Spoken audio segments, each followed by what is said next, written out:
Saudi আরবে নতুন এসে অনেকেই আরবি ভাষা নিয়ে ঘাবড়ে যায়।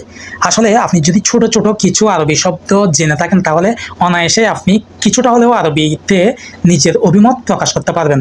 যেমন মনে করেন কোথায়, কোথায় শব্দটা অনেক জায়গায় ইউজ করা হয়। তো সেক্ষেত্রে কোথায়ের আরবি যদি আপনি জানেন তাহলে অনেকগুলো বাক্য খুব সহজভাবে আপনি উপস্থাপন করতে পারেন।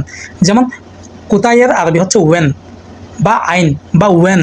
তাহলে আপনি যদি কাউকে বলতে চান তুমি এখন কোথায়, তুমি এখন কোথায়, তাহলে আপনি সেটা এভাবে বলতে পারেন ওয়া এনাক আলহিন, ওয়ে এনাক আলহিন, তুমি এখন কোথায়। ওয়া এনাক মানে তুমি কোথায়, আলহিন মানে এখন।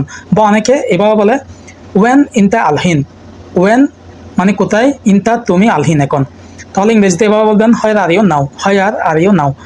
আবার যদি আপনি বলতে চান তুমি কোথায় থেকে এসেছো, তুমি কোথায় থেকে এসেছো, তাহলে সেটা এভাবে বলতে পারেন মিন ওয়েন জিত, মিন ওয়েন জিত, মিন ওয়েন কোথায় থেকে, জিত এসেছো, তুমি কোথায় থেকে এসেছো। আবার অনেকে বল থাকে ওয়েন ইনটা ইজি, ওয়েন ইনটা ইজি, তুমি কোথায় থেকে এসেছো। Where did you come from, where did you come from, তুমি কোথায় থেকে এসেছো।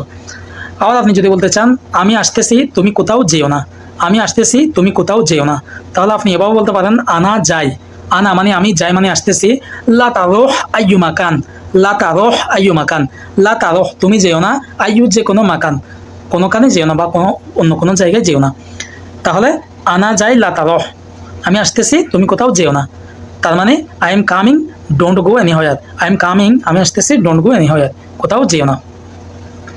তাহলে এভাবে নিত্য নতুন ভিডিও পেতে এবং এভাবে যদি আপনি প্র্যাকটিস করেন তাহলে যে কোনো আরবি ইনশাল্লাহ আস্তে আস্তে আপনার দায়িত্বের মধ্যে চলে আসবে। ভিডিওটা ভালো লাগলে পেজটা ফলো দিয়ে পাশে থাকবেন।